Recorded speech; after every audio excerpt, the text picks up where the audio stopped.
Olá, sejam muito bem-vindos ao canal Lendas dos Orixás. Podem chegar, se acomodem aqui comigo ao redor dessa fogueira, uma fogueira imaginária, claro, onde as chamas dançam e as sombras contam segredos. É aqui que a gente vai ouvir as histórias que, sabe, formam a raiz da nossa cultura. Sabe, nas tradições africanas, as mãos, elas são o caminho. Pensa bem, é com elas que a gente toca a nossa história, que a gente recebe a bênção e que a gente lê o nosso destino. Tudo passa por elas. A nossa ancestralidade inteira está ali, traçada bem na palma da nossa mão. Então olha só, aqueçam o espírito e abram bem os ouvidos do coração. A história de hoje é um Itã. Sabe o que é um Itã? É uma daquelas narrativas antigas que ensinam a gente a viver. É um conto sobre sabedoria, sobre perugo e sobre uma astúcia, minha gente, uma astúcia tão brilhante que foi capaz de enganar o que parecia inevitável. Pois é, essa é a pergunta que vai guiar a gente essa noite. A gente vai mergulhar fundo numa lenda que mostra direitinho como a inteligência pode ser, de longe, a arma mais poderosa que existe. Olha só, no centro da nossa história, a gente tem duas forças gigantes. De um lado, Orumilá. Ele é o guardião de toda a sabedoria, aquele que conhece todos os caminhos do destino. E do outro lado? Do outro lado está Euá, a própria personificação do mistério. A beleza intocada, a visão que enxerga o que ninguém mais vê. Agora tentem imaginar essa cena. Orumilá, o grande sábio, não estava tranquilo lá no seu tabuleiro de Ifá, consultando o futuro, não. Ele estava correndo pela própria vida, desesperado, porque tinha um caçador terrível logo atrás dele. E quem era esse perseguidor? Ninguém menos que Iku, a própria morte. E não como uma ideia, não, como um ser. Feia, repugnante, com um cheiro de podridão que contaminava o ar, moscas zumbindo ao redor. Iku queria levar Orumilá, e junto com ele, levar embora toda a sabedoria do mundo. O coração de Orumilá batia fora de ritmo, sabe? Ele corria pelos campos, se embrenhava nas matas, sem nem ter coragem de olhar para trás. Ele só sentia aquele hálito frio de Iku, chegando cada vez mais perto. É que a morte não se cansa, né? A cada passo que o sábio dava, Eco dava outro, colado nele. A perseguição era implacável. E o fim? O fim parecia inevitável. Já exausto, sem forças, Orumilá avistou um rio. Era a última esperança dele, um ponto de virada. Ou ele conseguia escapar ali, ou toda a sabedoria do mundo ia se afogar naquelas águas. E foi bem ali, na beira do rio, que ele a viu. Uma mulher com uma beleza que nem dá para descrever, cantando baixinho, lavando suas roupas. Era Euá, o mistério em pessoa. Ela levantou os olhos e viu o pânico estampado no rosto de Orumilá. E olha só um minutinho, para que a chama dessa fogueira, a chama dessas lendas, continue sempre acesa. Que tal deixar o seu like e se inscrever aqui no canal Lendas dos Orixás?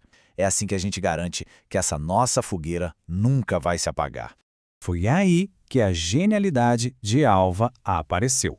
Sem pensar duas vezes, ela primeiro acalmou Orumilá. Depois, num movimento rápido, ela virou a gamela onde lavava a roupa, escondeu ele debaixo dela e, com a maior calma do mundo, sentou em cima e continuou o que estava fazendo como se nada tivesse acontecido. Não demorou nada e o Ku chegou. Ofegante, sabe? Aquele cheiro horrível da morte se espalhou por toda a margem do rio. E com aquela voz arranhada, perguntou para Euá se ela tinha visto um homem correndo e descreveu Orumilá direitinho. E Evá, sem demonstrar um pingo de medo, olhou bem para Iku e mentiu. Mas foi uma mentira para proteger o que é sagrado, entende? Ela apontou lá para outra margem do rio e disse que o homem tinha passado por ali correndo e que a morte era melhor se apressar se quisesse alcançar ele. E a morte, cega pela própria teimosia, nem por um segundo duvidou daquela beleza tão calma. Deu um grunhido como se agradecesse e continuou sua caçada inútil, seguindo o curso do rio. Pronto. A beleza e a inteligência tinham enganado o fim. Assim que o cheiro de Ku sumiu no ar, Euá levantou a gamela. Lá estava Orumilá, o sábio, salvo. A sabedoria que guia o nosso mundo podia enfim respirar de novo. E tudo isso graças à coragem e à esperteza de Euá. A gratidão de Orumilá foi imensa. O Itã conta que eles se casaram, tiveram um filho, e uma festa enorme foi feita para celebrar. E o canto que se ouvia em todo lugar era um só: Eva livra de Iku, que quer dizer Eva livra da morte. Foi a vida usando a inteligência vencendo. Pois bem, a fogueira já aqueceu o corpo da gente, né? Agora é a vez da história aquecer a alma. Vamos entender a lição por trás de tudo isso, porque cada Itã é como uma semente de conhecimento que é plantada dentro de nós.